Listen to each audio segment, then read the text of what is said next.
धन की देवी माँ लक्ष्मी की आराधना करने का त्योहार है।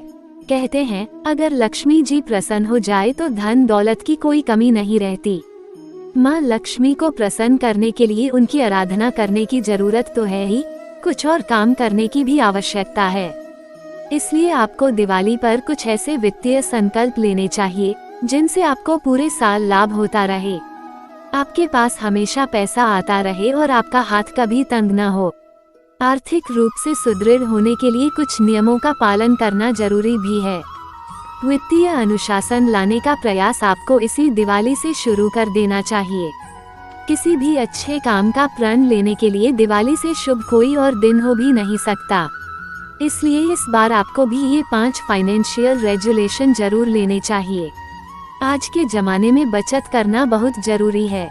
इस दिवाली से आप भी बचत करने का संकल्प लेंगे तो यह आपकी आर्थिक सेहत के लिए एक बहुत बड़ा कदम होगा।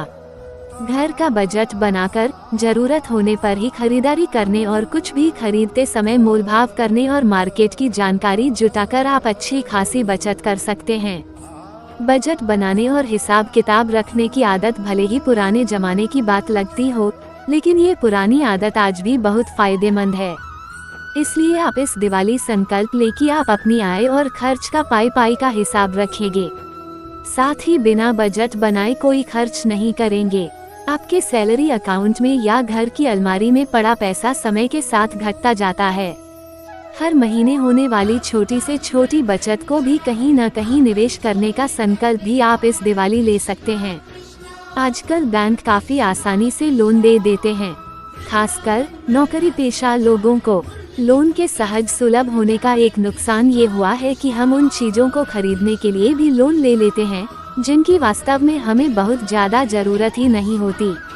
मतलब उनके बगैर भी हमारा काम चल रहा था और चल सकता था।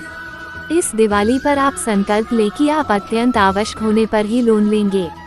लोन एक भार होता है, ब्याज तो देना ही होता है, साथ ही प्रोसेसिंग फीस भी चुकानी होती है। इसलिए इससे जितना बचा जाए उतना ही अच्छा। आप पुरानी कार बेचकर नई कार लेने, घर के रंग रोगन कराने या फिर कोई कॉस्टली गैजेट लेने जैसे महंगे खर्च वाले फैसले कम से कम 1 महीने टालने का संकल्प भी इस दिवाली ले सकते हैं। अगर वह खर्च वाकई जरूरी होगा तो 1 महीने बाद भी उतना ही जरूरी बना रहेगा। लेकिन इनमें से कई खर्च 1 महीने बाद आपको उतने महत्वपूर्ण नहीं लगेंगे जितने पहले लग रहे थे। इस तरह आप बिना वजह बड़ा पैसा खर्च करने से बच जाएंगे।